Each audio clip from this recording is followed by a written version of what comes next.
How come the Malchus of Shaul HaMelech, our first king, how come it was unsuccessful? Why didn't it work? Malchus Beis Shaul. And the answer of the Gemara is very, very surprising. Meaning that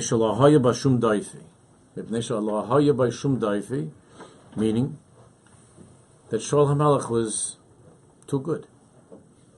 He was a person that was very, very close as a human being could be to perfection. And the Gemara goes on and says, because you really can't have a leader, unless he's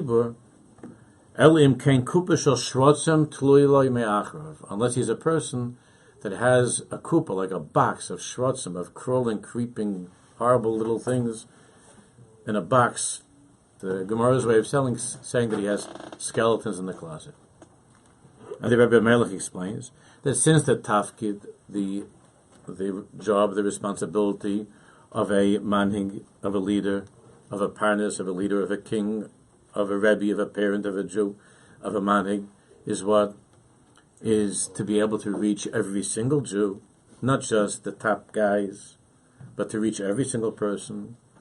It means that he has to be able to be someone that understands all that they're going through, including some less pleasant things and unseemly things, and sometimes even creepy and crawly, disgusting things that they're going through.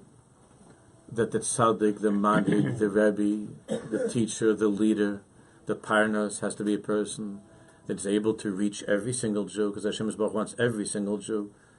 Hashem Yisborach doesn't have a school for Mitzvyonim. You understand that? Mm-hmm. The Rebbeinu Shalom has a school for every single Jew.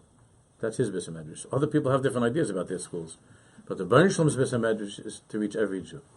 And there are Jews that are sinning. That's the world that we're living in.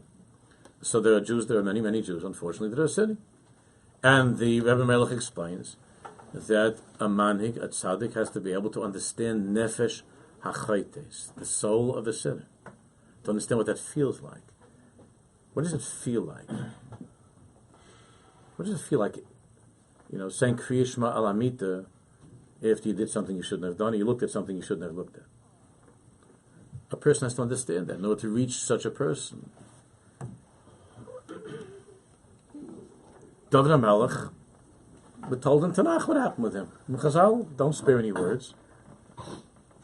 And he had a kupa shel shrotzim. Again, we're not judging David HaMelech. We love him. But he had a kupa shel shrotzim. He had a past. He had stuff. And the Malchus of David is not just that David HaMelech, that he was a successful king, but his Malchus is Malchus Kol Olam, his Malchus Beis David. And the Gemara says in the first paragraph of the Zohar, Heikim Oil Shel Tshuva, that he was the one that lifted up the whole world of Tshuva. David HaMelech is the Koch of Tshuva. Tehillim is the Koch of Tshuva. Every single Baal Tshuva, every single Jew that wants to come back to Hashem Yisborach has to have a Tehillim. You can't go without Tehillim. That's from David HaMelech. Thank you for listening to the Guard Your Eyes Daily Chizuk broadcast. Pass them on to your friends and help spread Kedusha in the world.